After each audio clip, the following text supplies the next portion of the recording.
Hello दोस्तों, स्वागत है आपका मेरे यूट्यूब चैनल पे।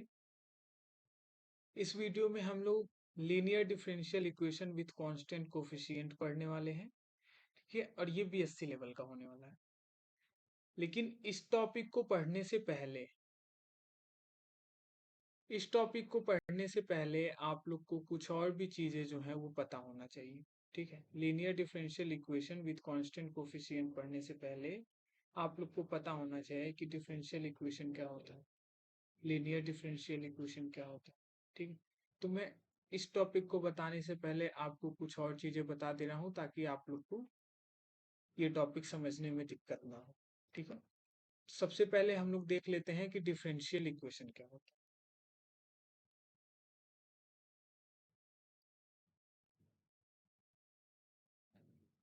डिफरेंशियल इक्वेशन क्या होता है। ठीक है, तो देखिए, in mathematics a differential equation is an equation that contains one or more function with its derivatives. The derivatives of the function define the rate of change of a function at a point. ठीक है, तो derivative अगर लिखते हैं तो हम लोग लिखेंगे dy upon dx is equal to f x. तो ये क्या हो गया, ये एक डिफरेंशियल इक्वेशन हो गया। ठीक है, इसमें एक डेरिवेटिव इन्वॉल्व हो रहा है। और देखिए, डिफरेंशियल इक्वेशन पढ़ते समय सबसे मेन चीज जो ध्यान रखनी होती है, दो चीजें होती हैं। वो होता है पहला इंडिपेंडेंट वेरिएबल और डिपेंडेंट वेरिएबल। अब इसमें किसी भी डिफरेंशियल इक्वेशन में दो वेरिएबल्स यूज होते हैं, एक डिपेंडेंट और एक इंडिपेंडेंट। तो डिपेंडेंट कौन सा होता है और इंडिपेंडेंट कौन सा होता है। देखिए, इस इक्वेशन में जो कि मैंने यहाँ पे लिख रखा है डिफरेंशियल इक्वेशन का एक, इसमें जो y है वो डिपेंडेंट वेरिएबल है और x जो है वो इंडिपेंडेंट वेरिएबल है। y डिपेंड करेगा हम लोग का x पे। ठीक है, देखिए, आमतौर पे बच्चे कंफ्यूज हो जाते हैं कि हमेशा ये कैसे पता रखा जाए कि डिपेंडेंट कौन सा है और इंडिपेंडेंट कौन सा है। तो जो ऊपर लिखा रहता है उसको हम लोग डिपेंडेंट, और जो नीचे लिखा हुआ रहता है उसको इंडिपेंडेंट वेरिएबल कहते हैं। ठीक है, डिपेंडेंट और इंडिपेंडेंट क्लियर होने के बाद से आपको ऑर्डर और डिग्री डिफरेंशियल इक्वेशन का पता होना चाहिए। ऑर्डर इसलिए पता होना चाहिए ताकि डिफरेंशियल इक्वेशन जो लिखा हुआ है या जो आपको क्वेश्चन के तौर पे मिलेगा वो फर्स्ट ऑर्डर का है या सेकंड ऑर्डर का है, ये देखते ही कैसे आप पहचान पाएंगे। तो इसलिए ये सब चीजें पता होना बहुत ही जरूरी है।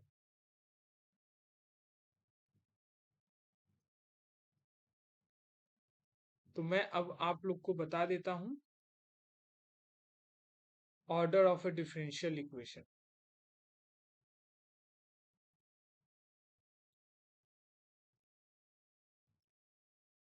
देखिए, order of a differential equation क्या होता है। किसी भी डिफरेंशियल इक्वेशन का कैसे पता चलेगा कि वो कितने ऑर्डर का है, या ऑर्डर कैसे बताते हैं। ठीक है, order of a differential equation. The order of the differential equation is the order of the highest order derivative present in the equation. जो हाईएस्ट ऑर्डर का डेरिवेटिव होता है उसी के ऑर्डर को हम लोग order of the differential equation कहते हैं। जैसे कि मैं एक डिफरेंशियल इक्वेशन लिख रहा हूँ, d two y upon D x square plus dy upon dx plus 4y is equals to 0। ये एक इक्वेशन लिखा हुआ है डिफरेंशियल इक्वेशन। इसमें देखिए दो डेरिवेटिव है, एक ही दो डेरिवेटिव इन्वॉल्व हुआ है इसमें। और इसमें जो highest order of a derivative दिख रहा है, ये देखिए ये दूसरे ऑर्डर का है। दो दिख रहा है यहाँ पे इसका ऑर्डर आपको। ठीक है, तो ये होता है किसी भी डिफरेंशियल इक्वेशन का जो ऑर्डर होता है वो हाईएस्ट डेरिवेटिव के ऑर्डर के इक्वल होता है।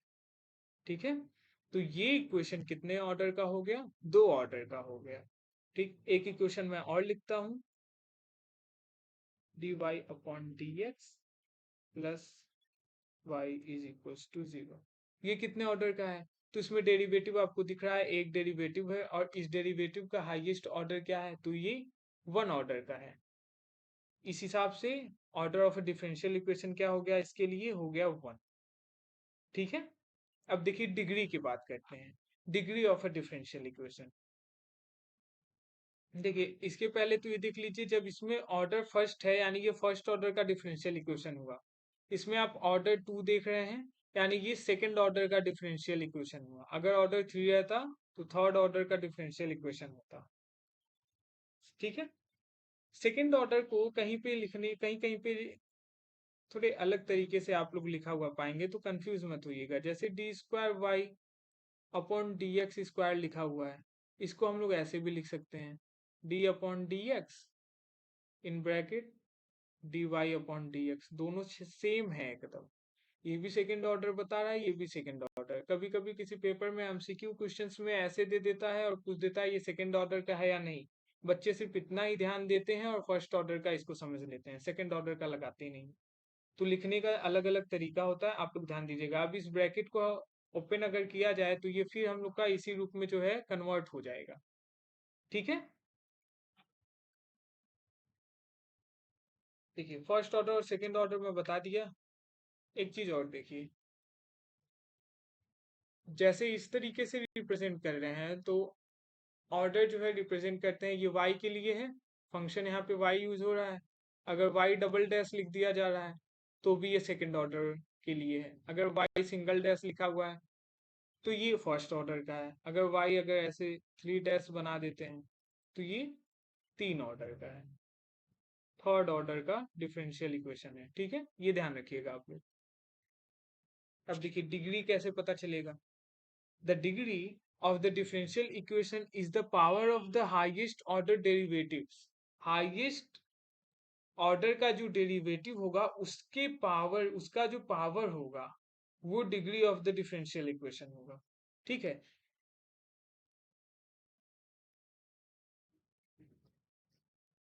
Degree of the differential equation. जैसे कि मैं एक डिफरेंशियल इक्वेशन लिख रहा हूं,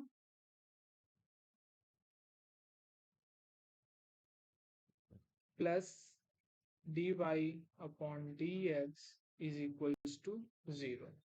इसमें देखिए हाईएस्ट ऑर्डर डेरिवेटिव ये वाला है, फर्स्ट वाला, और इसका पावर कितना, इसका पावर है 1। क्योंकि इस पे कोई पावर दिया नहीं है और पावर नहीं दिया रहता है तो हम लोग को पता है कि वहां पे 1 होता है। ठीक है, जो कि लिखा नहीं जाता है। तो यहाँ पे इस डिफरेंशियल इक्वेशन का जो ऑर्डर हो जाएगा वो कितना हो जाएगा, ऑर्डर हम लोग का हो जाएगा 2, और डिग्री कितना हो जाएगा, तो हाईएस्ट ऑर्डर का डेरिवेटिव है ये और इसका डिग्री हम लोग को दिख रहा है 1, तो कितना हो जाएगा 1। ठीक है, पहचान लेंगे अब आप लोग आसानी से। देखिए एक इक्वेशन और मैं लिख देता हूं, D Y upon D X का whole square plus 2y plus 4 is equals to 0।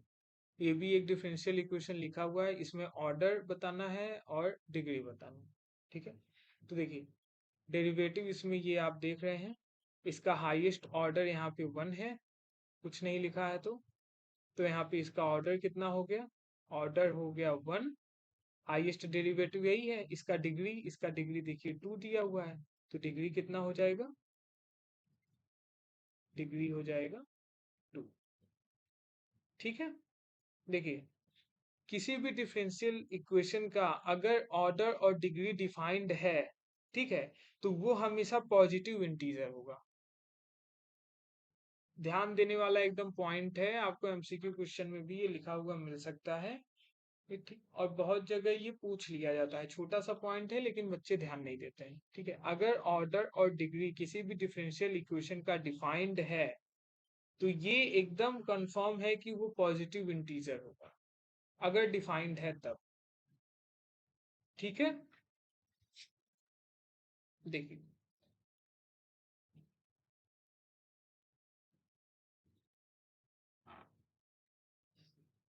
अब मैं आप लोग को टाइप ऑफ डिफरेंशियल इक्वेशन बता देता हूँ। टाइप ऑफ डिफरेंशियल इक्वेशन देख लेते हैं कि डिफरेंशियल इक्वेशन जो है वो कितने टाइप्स के होते हैं।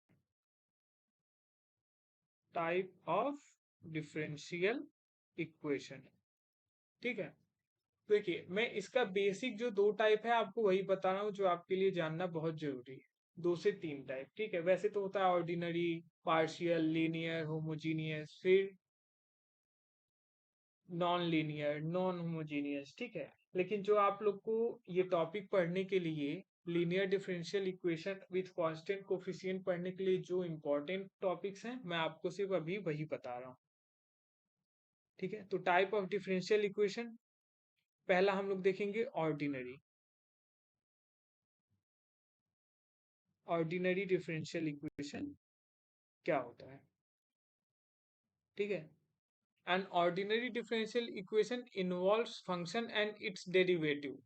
It contains only one independent variable and one or more of its derivatives with respect to the variable. मतलब कि ऑर्डिनरी डिफरेंशियल इक्वेशन जो होता है उसमें सिर्फ और सिर्फ एक ही इंडिपेंडेंट वेरिएबल रहेगा, ठीक है। तो अगर किसी भी डिफरेंशियल इक्वेशन में सिर्फ एक इंडिपेंडेंट वेरिएबल का यूज हो रहा है तो आप उस इक्वेशन को देखते ही समझ जाएंगे कि ये क्या है, ऑर्डिनरी डिफरेंशियल इक्वेशन है। जैसे कि मैं लिख देता हूं dx अपॉन dy प्लस 4 लिखा हुआ इज इक्वल 0, ये एक डिफरेंशियल इक्वेशन दिया है, ठीक है। तो इसमें देखिए डिपेंडेंट कौन सा हो गया, x जो ऊपर रहता है वो डिपेंडेंट होता है, मैं पहले ही बताया। और ये किस पे डिपेंड कर रहा है, y पे। y क्या हो गया, इंडिपेंडेंट। तो इसमें इंडिपेंडेंट वेरिएबल आपको कितना दिख रहा है, सिर्फ एक दिख रहा है। और जब एक इंडिपेंडेंट वेरिएबल होता है किसी भी डिफरेंशियल इक्वेशन में तो वो क्या होता है, ऑर्डिनरी डिफरेंशियल इक्वेशन होता है, ठीक है। देखिए जैसे कि अब मैं आपका इसका डिफिनीशन बताए समय ये भी बताऊं कि डेरिवेटिव हम लोग एक से ज्यादा यूज कर सकते हैं। मतलब कि d square y upon D x square plus 4 d Y upon D x plus 7 y is equal to 0, ये एक डिफरेंशियल इक्वेशन है। और देखिए इसमें दो डेरिवेटिव हम लोगों ने यूज किया है, ठीक। डेरिवेटिव एक से ज्यादा हो गया और ये कैसा है, इंडिपेंडेंट है। इंडिपेंडेंट वेरिएबल इसमें दो है ना, लेकिन दोनों सेम है, तो ये ऑर्डिनरी डिफरेंशियल इक्वेशन हुआ। एक्स एक्स सेम है, तो इसमें इंडिपेंडेंट वेरिएबल कितने हैं, एक, जो कि है एक्स। इंडिपेंडेंट वेरिएबल, डिपेंडेंट है वाई, जो ऊपर लिखते हैं वो डिपेंडेंट, जो नीचे लिखते हैं उसको इंडिपेंडेंट कहते हैं। उसके बाद से देखिए वेरिएबल कितने इसमें यूज हुए हैं, दो, एक ये एक ये, ठीक है। एक से ज्यादा वेरिएबल हो सकते हैं लेकिन इंडिपेंडेंट वेरी एक से ज्यादा डेरिवेटिव्स हो सकते हैं लेकिन इंडिपेंडेंट वेरिएबल जो होगा वो सिर्फ और सिर्फ एक ही होगा। तो ऐसे डिफरेंशियल इक्वेशन को हम लोग ऑर्डिनरी डिफरेंशियल इक्वेशन कहते हैं, ठीक।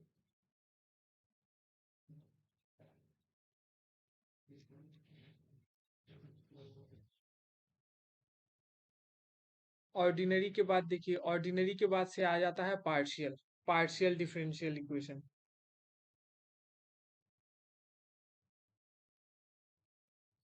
Partial differential equation, partial differential equation. तो ये जैसे कि हम लोगों ने ऑर्डिनरी पढ़ा उसमें एक इंडिपेंडेंट वेरिएबल होता है, इसमें एक से ज्यादा इंडिपेंडेंट वेरिएबल होते हैं। Partial differential equation contains more than one independent variable, ठीक है। इसमें एक से ज्यादा जो है वो इंडिपेंडेंट वेरिएबल रहते हैं, ठीक है। और इसमें हम लोग डी ना लिख के डेल का यूज करते हैं, जैसे कि del y upon del x plus del y upon del z is equals to 0। ये एक डिफरेंशियल इक्वेशन है। इसमें देखिए इंडिपेंडेंट मैं बताया था जिसको नीचे लिखते हैं वो क्या होता है, इंडिपेंडेंट होता है, ठीक है। तो इसमें एक इंडिपेंडेंट वेरिएबल आपको एक्स दिख रहा है और एक क्या दिख रहा है, वाई, सॉरी जेड, ठीक है। y हम लोग का जो है इसमें डिपेंडेंट वेरिएबल है। तो इसमें एक से ज्यादा आपको इंडिपेंडेंट वेरिएबल दिख रहे हैं, यहाँ पे x और z जो है वो इंडिपेंडेंट वेरिएबल है। एक से ज्यादा हो गया, तो एक से ज्यादा जब इंडिपेंडेंट वेरिएबल इन्वॉल्व होते हैं तो उसको हम लोग पार्शियल डिफरेंशियल इक्वेशन कहते हैं। याद कर रखने का तरीका तो देखिए, समझ लीजिए किसी एक पिता का सिर्फ एक पुत्र है, खाली इसी पे डिपेंड हो रहे हैं, खाली एक्स पे डिपेंड रहेगा। अगर ये यहाँ पे वाई को हम लोग एज अ फादर समझते हैं और एक्स यहाँ पे वाई का बेटा है, तो ये सिर्फ एक्स पे ही डिपेंडेंट है, सिर्फ एक ही पे डिपेंडेंट है ना, इसलिए इसको हम लोग क्या कहेंगे, ऑर्डिनरी डिफरेंशियल इक्वेशन।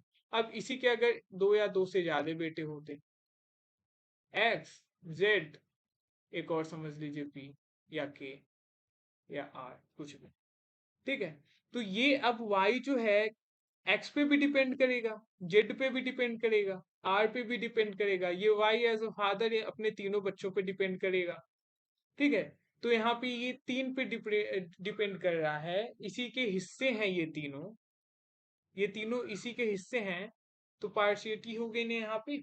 इस वजह से ऐसे इक्वेशन को जिसमें कि एक से ज्यादा इंडिपेंडेंट वेरिएबल होते हैं उसको हम लोग क्या कहते हैं, पार्शियल डिफरेंशियल इक्वेशन।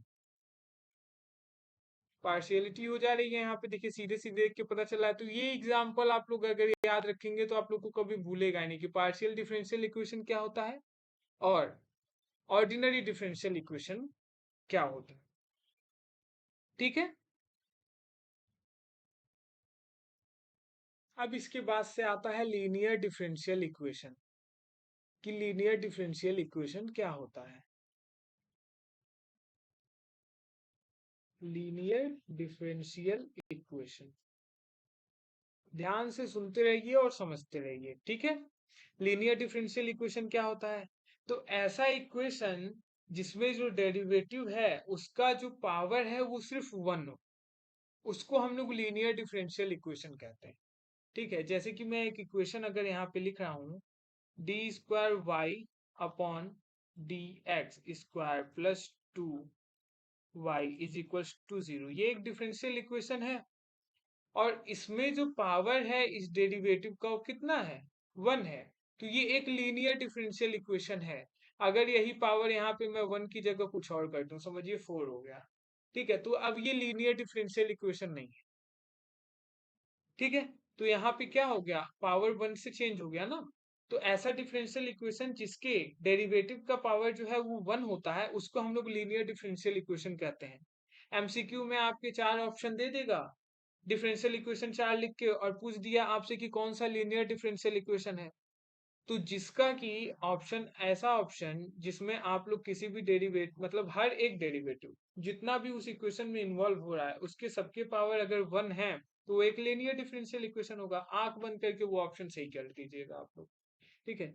जैसे कि एक से ज्यादा डेरिवेटिव यूज करके हम लोग लिख लेते हैं, d square y upon D x square, दूसरा है ये, plus four d Y upon D x plus five y is equal zero, ये है। तो इसमें देखिए दो डेरिवेटिव है, दोनों का पावर आप लोग को दिख रहा है कितना है, वन है, तो ये एक लीनियर डिफरेंशियल इक्वेशन हो गया, ठीक है। तो लीनियर डिफरेंशियल इक्वेशन कैसा इक्वेशन होता है, ऐसा एक डिफरेंशियल इक्वेशन जिसके डेरिवेटिव्स का पावर जो है वो वन हो, उसको हम लोग लीनियर डिफरेंशियल इक्वेशन कहते हैं, क्लियर, ठीक है। अब हम लोग, आपको ये टॉपिक पढ़ने के लिए जितनी चीजों के बारे में जानकारी चाहिए थी मैंने बता दिया। डिफरेंशियल इक्वेशन क्या होता है, उसके बाद से लीनियर डिफरेंशियल इक्वेशन भी बता दिया, ठीक, ऑर्डर और डिग्री कैसे देखते हैं ये भी बता दिया गया। अब हम लोग अपने इस टॉपिक को शुरू करते हैं, linear differential equation with constant coefficient, ठीक है। तो देखिए इसमें हम लोग को इंट्रो देखना था लीनियर डिफरेंशियल इक्वेशन का, तो मैं वो अभी अभी आपको जस्ट बताया कि लीनियर डिफरेंशियल इक्वेशन क्या होता है, ठीक है। तो ये चीज हम लोग देख चुके हैं।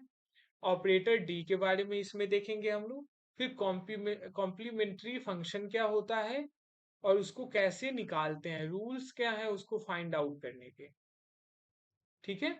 उसके बाद से ऑक्सिलरी इक्वेशन क्या होता है, ऑक्सिलरी इक्वेशन क्या होता है हम लोग का, और हम लोग ऑक्सिलरी इक्वेशन को कैसे फाइंड आउट करते हैं, ठीक है। और कुछ एग्जाम्पल हम लोग इस पे देखेंगे ताकि आपको लीनियर डिफरेंशियल इक्वेशन सॉल्व करने के लिए आ जाए। ठीक है, देखिए ये इक्वेशन जो आप स्क्रीन पे देख रहे हैं ये जर्नल फॉर्म है। किसी भी लीनियर डिफरेंशियल इक्वेशन का ये जर्नल फॉर्म है, वो इसी फॉर्मेट में लिखा जाएगा। ठीक है, आप ध्यान से देख पा रहे होंगे इसमें जितने भी डेरिवेटिव हैं इसमें n डेरिवेटिव्स इन्वॉल्व हुए हैं, n-1 डेरिवेटिव्स इन्वॉल्व हुए हैं। और देखिए इसमें हर एक डेरिवेटिव का पावर आप देखेंगे तो कितना दिख रहा है आपको, जो डिग्री है वो दिख रही है 1। ठीक है, 1 डिग्री का दिख रहा है, यानी कि ये लीनियर है डिफरेंशियल इक्वेशन।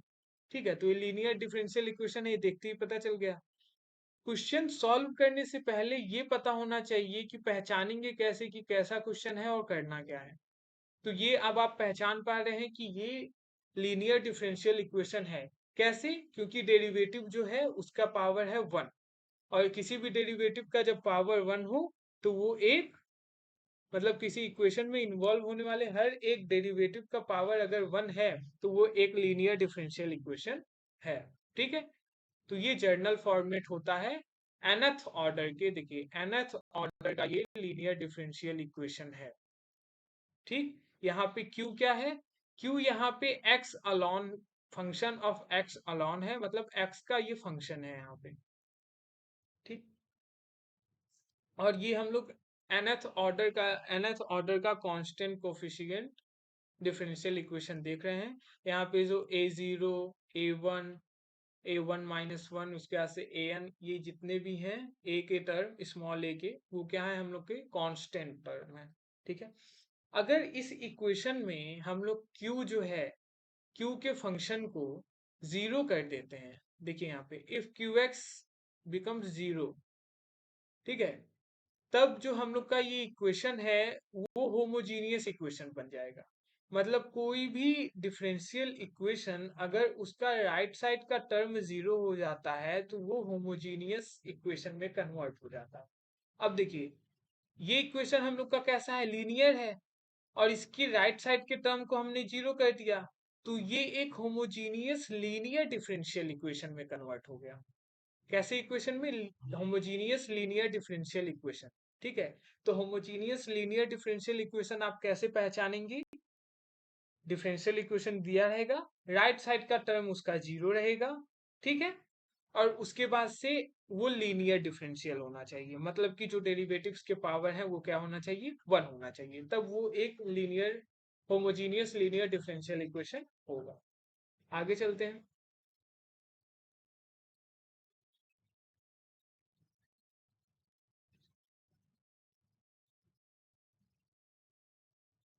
देखिए अगर जो हम लोग का इस इक्वेशन था उसमें अगर y का हम लोग वैल्यू निकालते हैं, कुछ ना कुछ y का वैल्यू आएगा।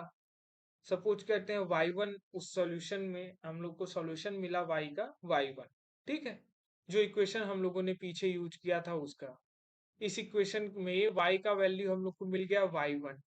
ठीक है, तो हम लोग इसका एक दूसरा सॉल्यूशन भी फाइंड आउट कर सकते हैं अगर इस y1 में हम लोग किसी कांस्टेंट का मल्टीप्लिकेशन करते हैं। ठीक है, तो y का जो सॉल्यूशन हम लोग को y1 मिला था, अगर हम लोग इसमें किसी कांस्टेंट से मल्टीप्लिकेशन कर देते हैं तो वो भी जो है इस y का दिए हुए क्वेश्चन के लिए इस y का क्या होगा, एक सॉल्यूशन होगा। ठीक है, ये भी आपके एमसीक्यू पॉइंट ऑफ व्यू से इंपॉर्टेंट है कि अगर y का एक सॉल्यूशन y1 है तो क्या y का सॉल्यूशन c1 y1 होगा, तो हाँ बिल्कुल होगा। ठीक है, अब देखिए दिए हुए इक्वेशन का जो भी हम लोग होमोजीनियस लीनियर डिफरेंशियल इक्वेशन होगा या फिर जो डिफरेंशियल इक्वेशन हम लोग का होगा लीनियर का, उसका कंप्लीट सॉल्यूशन निकालने के लिए हम लोग को दो चीज चाहिए। एक तो CF which is stands for complementary function, and PI which is stands for particular integral. ठीक है, तो हम लोग को कॉम्प्लीमेंट्री फंक्शन और पार्टिकुलर इंटीग्रल पता होना चाहिए। देखिए यहाँ पे y लिखा है, हम लोग यहाँ पे कंप्लीट सॉल्यूशन लिख सकते हैं। y इसलिए लिखा है क्योंकि हम लोगों ने जो इक्वेशन लिया है वो y के टर्म में यहाँ पे लिया। देखिए dn y/dx to the power n y के टर्म में लिया है, इसलिए जो हम लोग का सॉल्यूशन हम लोग को मिलेगा वो y के टर्म में आएगा, y इज इक्वल्स करके आएगा। अगर हम लोग x वहां पे लिए होते, x के टर्म में या एक्स का फंक्शन, तो हम लोग को एक्स इज इक्वल टू करके आंसर मिलता है। ठीक है, तो ये चीज आप ध्यान रखिएगा। कभी कभी एक ही टाइप का क्वेश्चन सॉल्व करते रहते हैं और वाई लिखने का हमेशा से आदत रहता है, तो एक्स के लिए भी हम लोग वाई लिख देते हैं, तो ऐसा नहीं होना चाहिए। ठीक है, तो ये complete solution is equal to C F plus P I होता है, ध्यान रखिएगा। अब देखिए एक चीज और ध्यान रखने वाली बात है कि जब होमोजीनियस लीनियर डिफरेंशियल इक्वेशन रहता है तो इसमें हमको पी आई नहीं निकालना पड़ता है, क्योंकि P I is equal to के जो राइट साइड वाली वैल्यू है उसी का निकलता है। और होमोजीनियस लीनियर डिफरेंशियल इक्वेशन में हम लोग देख रहे हैं कि ये साइड तो जीरो है राइट साइड का, तो पी आई तो वैसे ही जीरो हो गया। यानी कि होमोजीनियस लीनियर डिफरेंशियल इक्वेशन के लिए जब हम लोग कंप्लीट सॉल्यूशन निकालते हैं तो हम लोग को सिर्फ कॉम्प्लीमेंट्री फैक्टर निकालना है, सिर्फ सी एफ निकालना है। सिर्फ सी एफ निकालेंगे हम लोग, वही हम लोग का कंप्लीट सॉल्यूशन हो जाएगा। अभी मैं एक एग्जांपल लूंगा तो आप लोग को एकदम क्लियर होगा। ठीक है, खाली बस आप लोग ध्यान से सुनते रहिए। ठीक है, देखिए ये वही चीज में पी आई और सी एफ के बारे में लिख रखा है यहाँ पे। अब देखिए इन दोनों चीजों को निकालने सीखने से पहले हम लोग को ऑपरेटर डी के बारे में पता होना चाहिए कि ऑपरेटर डी क्या होता है। ठीक है, तो ऑपरेटर डी कुछ नहीं होता है, डी जो है डी अपॉन डी एक्स, इसी को हम लोग कैपिटल डी से डिनोट करते हैं और यही ऑपरेटर डी होता है।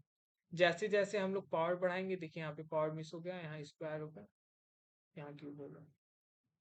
जैसे जैसे हम लोग यहाँ पे पावर बढ़ाते जाएंगे यहाँ पे भी पावर इंक्रीज होगा। ठीक है, मतलब कि अगर डी क्यूब लिखा हुआ है, ऑपरेटर डी यूज कर रहे हैं हम लोग, तो इसको हम लोग D cube upon D x लिखेंगे। ये थोड़ा सा लेंदी ना हो, आसान हो लिखने में, इसलिए हम लोग ऐसा यूज करते हैं।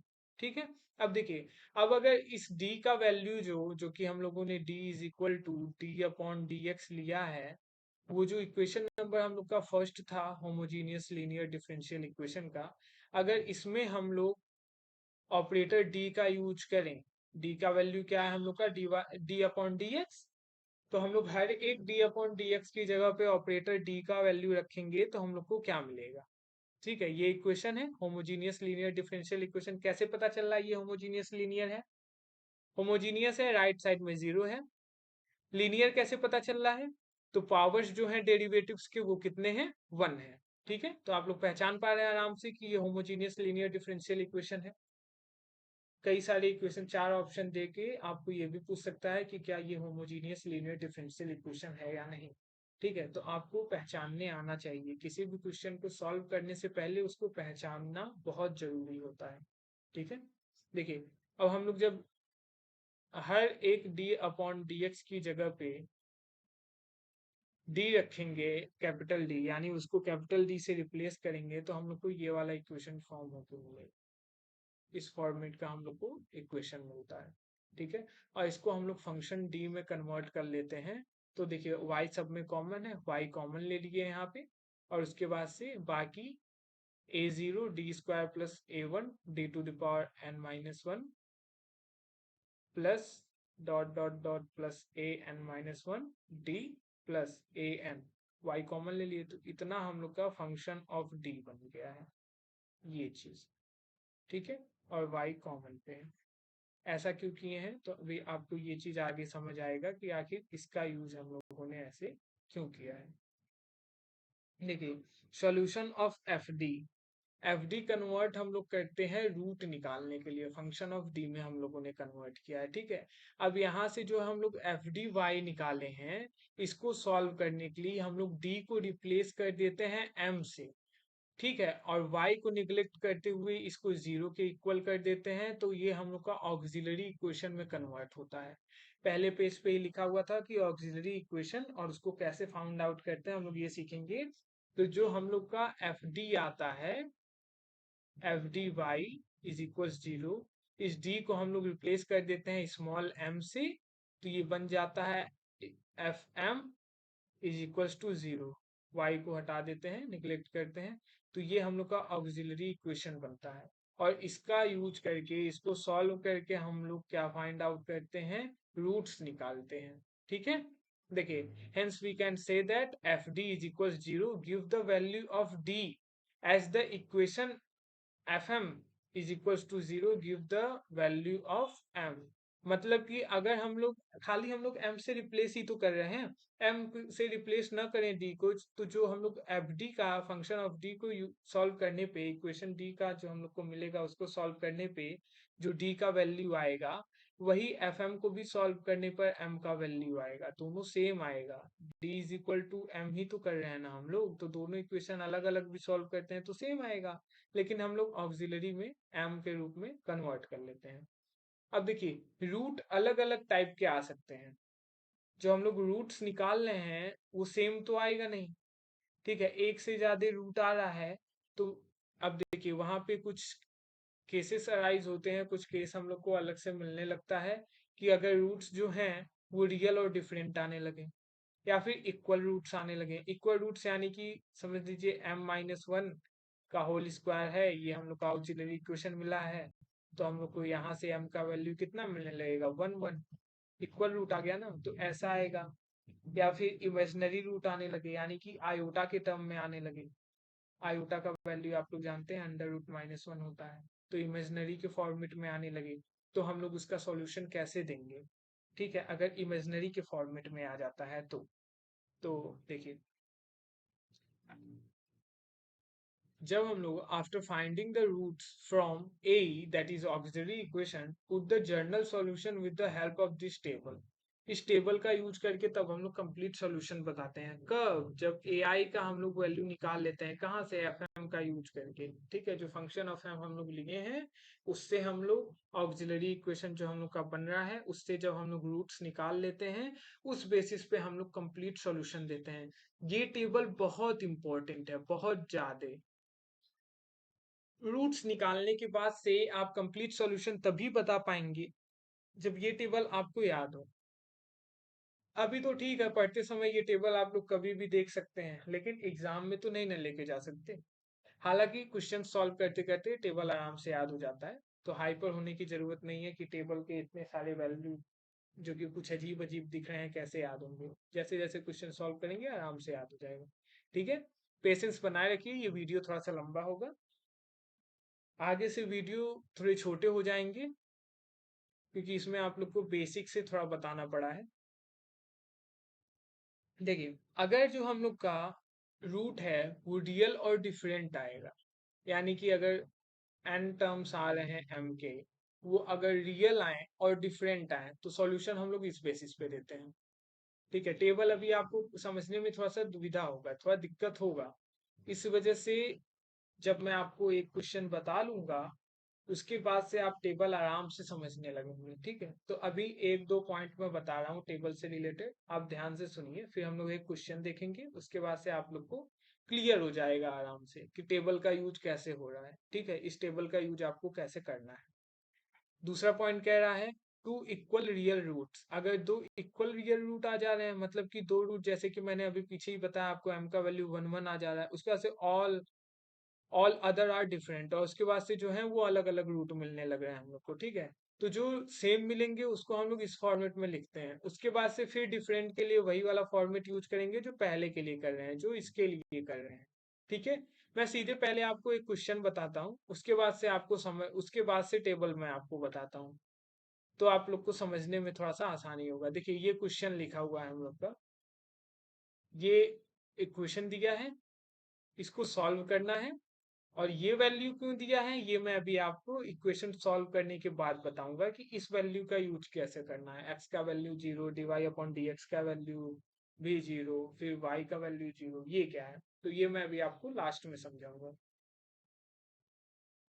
ये y रहेगा, x लिख दिया गया है, यहाँ पे y होगा, ठीक है। तो देखिए ये एक होमोजीनियस लीनियर डिफरेंशियल इक्वेशन है, पहचानना अब आपके लिए एकदम आसान होगा क्योंकि मैं 2 4 बार बता चुका है एक ही वीडियो में, तो आप आराम से पहचान पा रहे होंगे। और अब हम लोग इसको सॉल्व करना चालू करते हैं। क्या दिया हुआ है, d² upon dx² -3 dy upon dx plus 2y is equals to 0, ये क्वेश्चन है हम लोग का, ठीक है। अब देखिए ऑपरेटर डी का यूज हम लोग करेंगे, dy d अपॉन dx को हर एक जगह से ऑपरेटर डी से रिप्लेस करेंगे, तो यहाँ पे हो जाएगा d square y minus 3 d y plus 2y is equals to 0। y common ले लेते हैं तो D square minus 3d plus 2y बच गया, कॉमन ले लिए, इज इक्वल 0। अब ये आप लोग को जो इक्वेशन दिख रहा है ये क्या है, एफ डी वाई ही तो है, ठीक है। और यहाँ से अब हम लोग एफ डी को सिर्फ लेते हैं, यानी किसी पिछले इक्वेशन को, और इसको ऑक्सिलरी में क्या करेंगे, कन्वर्ट करेंगे, ठीक है। ऑक्सिलरी में कन्वर्ट करेंगे तो अब हम लोग यहाँ से लिखते हैं इसको ऑक्सिलरी इक्वेशन में,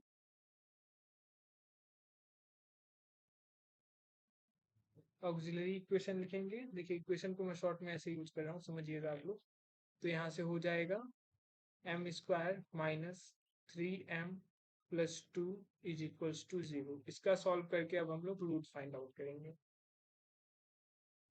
ठीक है। तो ये तो बहुत आसान हो गया, इस टाइप का इक्वेशन आप लोग आराम से सॉल्व कर पा रहे होंगे।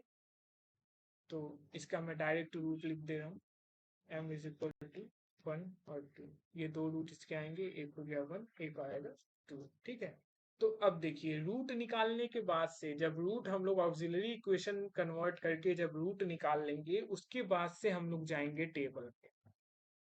अब देखिए टेबल, तो पहला जो है रियल एंड डिफरेंट, तो रूट हम लोग का रियल भी आया है, डिफरेंट भी आया है। अब हम लोग पहले वाले फॉर्मेट में लिखेंगे, ठीक है। देखिए एक चीज ध्यान रखिएगा, जितना रूट आएगा उतने कांस्टेंट यूज होंगे और उतने टर्म तक हम लोग लिखेंगे, उससे आगे तो लिख ही नहीं सकते।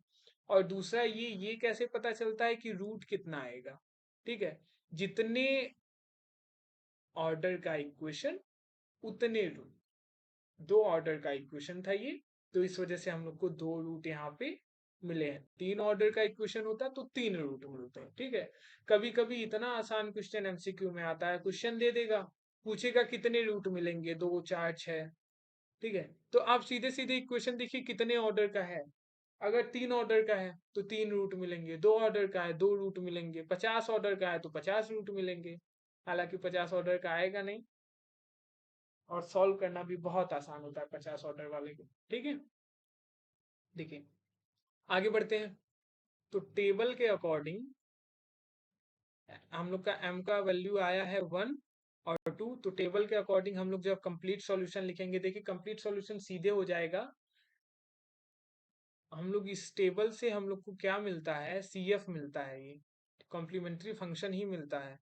लेकिन ये कंप्लीट सॉल्यूशन मिल जा रहा है क्योंकि PI जो है हम लोग का वो यहाँ पे 0 चल रहा है, क्योंकि होमोजीनियस लीनियर डिफरेंशियल इक्वेशन है, ठीक है। तो देखिए C1 e to the power m1x plus C2 e to the power m2x, यही लिखा हुआ है। तो यहाँ पे आ गया कंप्लीट सॉल्यूशन में y is equal to C1 e to the power m1x plus, दो रूट है तो दो टर्म तक लिखेंगे, C2 e to the power m2x। अब m1 और m2 का वैल्यू पुट कर देते हैं, तो y इज इक्वल टू क्या हो जाएगा,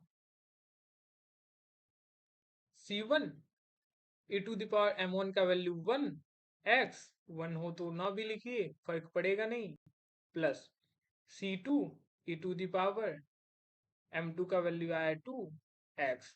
ये जो है आपका सॉल्व हो गया, कंप्लीट सॉल्यूशन मिल गया। पीआई निकालना ही नहीं है अभी, क्योंकि हम लोग होमोजीनियस के लिए पढ़ रहे हैं। तो हम लोग का ये कंप्लीट सॉल्यूशन हो गया, बस इतना सा, ये छोटा सा क्वेश्चन था, हो गया सॉल्व। अब देखिए इसको इक्वेशन लेना पड़ेगा, क्यों, जब सॉल्व हो गया तो इक्वेशन क्यों ले रहे हैं, क्योंकि आप लोगों ने, मैं अभी अभी आप लोग को कहा था कि ये जो वैल्यू दे रखा है यहाँ पे x is equal to 0 dy upon dx is equal to 0 है ना, और y इज इक्वल टू 0, ये क्या दे रखा है। तो हम लोग को यहाँ पे C1 और C2 का वैल्यू निकाल के रखना है, मतलब कांस्टेंट टर्म जो है उसका वैल्यू निकालना है, ठीक है। तो देखिए सबसे पहले तो अब इसको डिफरेंशिएट करना पड़ेगा, क्योंकि हम लोग को dy अपॉन dx का भी तो वैल्यू रखना है 0। तो हम लोग पहले इक्वेशन 1 जो है इसको डिफरेंशिएट कर लेते हैं। तो dy अपॉन dx कितना मिल जाएगा हम लोग को, x के टर्म में हम लोग को डिफरेंशिएट करना है, x के रिस्पेक्ट में, तो ये हो जाएगा c1 e to the power x plus ये हो जाएगा 2c2 e to the power 2x। Differentiation आप लोग को आता होगा, मैं उम्मीद कर रहा हूँ आ ही रहा होगा। ठीक है, ये हो गया कन्वर्ट। अब देखिए जब हम लोग वैल्यू रखेंगे x का वैल्यू 0, तो dy अपॉन dx का वैल्यू भी क्या है, 0 है। तो ये दोनों वैल्यू जब हम लोग 0 0 रखेंगे तो हम लोग को क्या मिल जाएगा, c1 plus 2c2 is equal to 0। एक ये मिल गया हम लोग को। फिर जब हम लोग x का वैल्यू 0 रख रहे हैं और y का वैल्यू 0 रख रहे हैं तो ये इक्वेशन नंबर फर्स्ट में रखेंगे तो हम लोग को क्या मिल जाएगा, c1 plus c2 is equal to 0। ठीक है, देखिए e टू दी पावर 0 होगा तो e टू दी पावर 0 का वैल्यू 1 होता है। किसी भी नंबर के पावर पे अगर 0 है या किसी भी टर्म के पावर पे अगर 0 है तो उसका वैल्यू 1 होता है। ठीक है, तो इस वजह से हम लोग को ये दो इक्वेशन मिले। इन दोनों का सॉल्व करके, इन दोनों को सॉल्व करके जब हम लोग c1 और c2 का वैल्यू निकालेंगे तो c1 इज इक्वल टू भी 0 आ जाएगा और c2 इज इक्वल टू भी 0 आ जाएगा। ठीक है, अगले पेज पे चलते हैं। तो हम लोग को c1 का वैल्यू भी 0 मिल जाएगा वो दोनों सॉल्व करके, c2 का वैल्यू भी क्या मिल गया, 0 मिल गया। ठीक है, तो y का वैल्यू हम लोग का कितना आया था, c1 e to the power x plus c2 e to the power 2x। अब इसमें c1 और c2 का वैल्यू रखेंगे हम लोग तो y इज इक्वल टू मिल जाएगा 0। तो फाइनल आंसर हम लोग का ये हो गया। ठीक है, तो जब किसी भी क्वेश्चन में आप लोग को अगर सिर्फ यहीं तक दिया है सॉल्व करने के लिए तो आप लोग का ये क्वेश्चन नंबर फर्स्ट तक का सॉल्यूशन हो गया। लेकिन अगर वैल्यू भी दे देगा ऐसे तो आप लोग c1 और c2 यानी कि मतलब जितने भी कांस्टेंट इन्वॉल्व होंगे आप लोग हर एक कांस्टेंट का वैल्यू निकाल के फिर इक्वेशन में रखेंगे तो वो आपका क्या होगा, कंप्लीट सॉल्यूशन होगा। ठीक है, एक क्वेश्चन और मैं बता देता हूं ताकि आपको क्लियर हो जाए। देखिए एक क्वेश्चन लिखा हुआ है यहाँ पे प्लस हो मिस हो गया। ठीक है, एक क्वेश्चन और लिख लिया है मैंने ताकि आप लोग को अच्छे से जो है कि समझ आ जाए। ठीक है, ठीक है, तो इस क्वेश्चन को सॉल्व करते हैं। दिया क्या है, d square y upon D x square plus 4 d Y upon D x plus 13y is equal 0। ये हम लोग का क्वेश्चन है। तो पहले हम लोग ऑपरेटर डी का यूज करके इसको सिंपल बना लेते हैं। ठीक है, तो ये हो जाएगा d square y plus 4 dy plus 13y is equal 0। y common ले लीजिए, d square plus 4d plus 13y is equal 0। ठीक है, अब इसको ऑक्सिलरी इक्वेशन में कन्वर्ट करेंगे।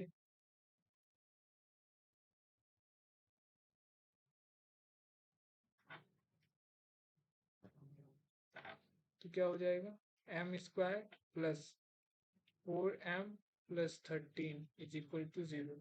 अब देखिए नॉर्मली हम लोग इसका रूट फाइंड आउट नहीं कर सकते हैं। ठीक है, तो हम लोग यहाँ पे श्रीधराचार्य का यूज करेंगे। तो आप लोग को वो भी निकालने आता ही होगा, मैं बता दे रहा हूँ फिर भी देखिए। -b plus minus under root b square minus 4ac whole upon 2a ये होता है। तो इसमें हम लोग वैल्यू रख देंगे। तो m इज इक्वल्स क्या हो जाएगा, -b है हम लोग का 4 plus minus under root b square यानी कि 16 माइनस 4 मल्टीप्लाइड बाई a का वैल्यू 1 है, c का वैल्यू है हम लोग का 13 अपॉन 2a, 2a का वैल्यू 1। इस पूरे को सॉल्व करेंगे तो आपको m का वैल्यू मिलेगा -2 प्लस माइनस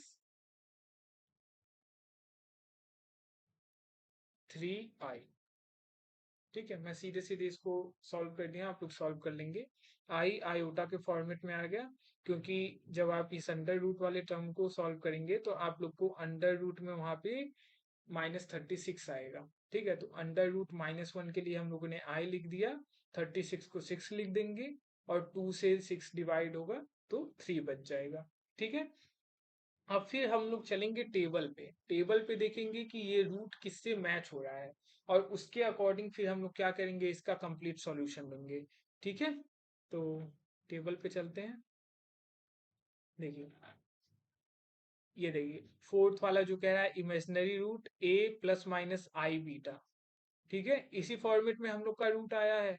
ठीक है, तो देखिए जब इस फॉर्मेट में रूट आता है तो तीन तरीके होते हैं हम लोग को सॉल्यूशन देने के लिए। पहला तो ये है, और देखिए ये e to the power ax है ना, उसके बाद ये पूरा पावर में नहीं है, ये e के साथ बेस में ही है। C1 से लास्ट तक का ये e के साथ बेस में ही है, पावर पे नहीं है। और ये क्या होता है, दूसरा वाला हो गया, और ये तीसरा। तीन तरीके से इसका सॉल्यूशन लिख सकते हैं। बेसिकली फर्स्ट वाला ही सबसे ज्यादा यूज किया जाता है, हम लोग भी वही यूज करेंगे। ठीक है, तो ये रहा क्वेश्चन। कंप्लीट सॉल्यूशन लिखने के लिए हम लोग क्या लिखते हैं, y बराबर e to the power ax,